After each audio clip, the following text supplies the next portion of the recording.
আসসালামু আলাইকুম। আসলে এই বরে কি করেন? এই বরে কাজ চলে, এই বরে যে দেখতেছি বেড়ের মতো কাটতেছেন, এগুলো কিসের জন্য? এটা খালা করার লাগে, ওই লতা গোড়া ধুয়ে দেওয়া লাগে একটু শুকে দেওয়া। এটা পানি বেজে না বর্ষাইলে। বর্ষাইলে পানি বাজে না। আর ধুলগুলো কোথায় দেন? ওই লতার গোড়ায়। লতার গোড়ায় পড়লে আর ওই পানি বেজে না। এই লতার বয়স কতদিন আগে লাগাইছেন? লাগাইছি 4 মাস। 4 মাস বয়স।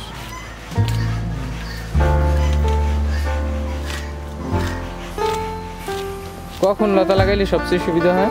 এটা হয় আশ্বিন মাসের মধ্যে লাগাইতে। আশ্বিন মাসের মধ্যে। আর কোন কোন সময় লাগান যায়?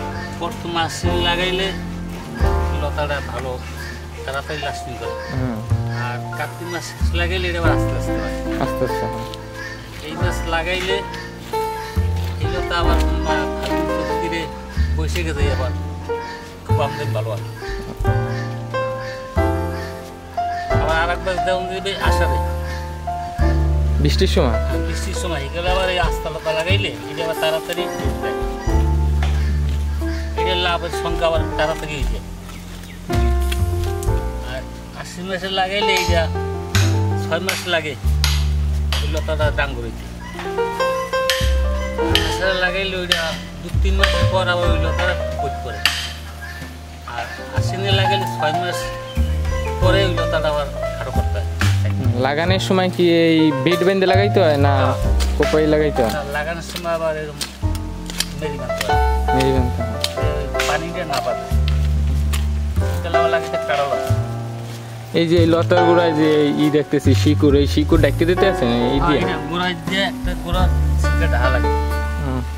কত দূর পর্যন্ত ঢাকা লাগবে ওই শিকড় দিয়ে? 1 গিরা মাটি দিয়ে। এই শিকড় পর্যন্ত? হ্যাঁ, 1 গিরা।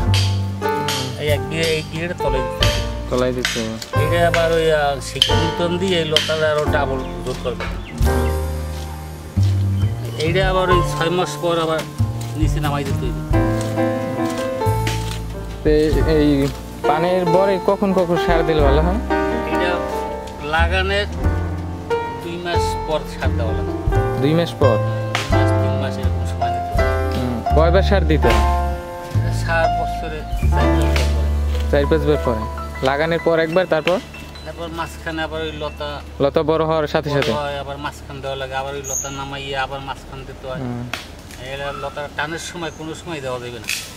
টানের সময় ক্ষতি। আর পানি দিতে কখন পানি দিতে হইবে আবার এই যেমন ধুল দিতে আসি। এটা ধরো আবার 1 সপ্তাহ পর গোড়া পানি মারতে হবে।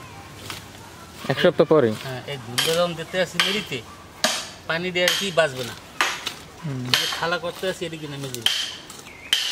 এই পানের গোড়া কি সবসময় ভিজে রাখতে হবে না শুকনো থাকলেও সমস্যা নেই? না, এটা শুকনো রাখতে হইবে। বর্ষাকালে আবার ওই বৃষ্টিতে হয়ে যাবে, সে সময় পানি দরকার হবে না। তাহলে পানি উপর দিয়ে আল্লাহ দেয়। বরের আশেপাশে দেখছি এই গাছ, মরিচ চারা, তারপর কচু গাছ, এগুলা বরের সাথে কোনো সমস্যা হয় না? না, কচু গাছলাতে লাগাইতে হবে বেড়ের বাইর সাইডে লাগাইতে হবে। আর মরিচ চারাটা ভেতরে? মরিচ চারা ওটা শিকার কম, ওটা কোনো ক্ষতি করে না। ওটা কোনো ক্ষতি করে না। আর কচুর শিকার ডালে কলা গাছের শিকারের লাম ছড়াই যায়। ওইটা বরের খাদ্যটা টাইনও লই দিবে। আর এই উপরে বরের উপরে যে চালি বান্ধা, এগুলো উপরে খালি রাখতে হবে যেন রোদ আলো ভিতরে আসে নাকি? হ্যাঁ, ওটা ছাইনি রাখতে হবে 12 মাসই। ওই যেই জায়গায় যে লতার আগা থাকে ওই জায়গায় থাক রাখতে হবে দুনো সাইডে। ওইটা যে নিচি রোদের আবিষ্কার এরকম করা লাগে সিস্টেম। একদম ঢাকতে থইলে ভালো হইবে না, লতা সেগুন হয়ে যাবে আগা। এগুলো কি বাঁশের দিলে ভালো হয় না ওই জন্য?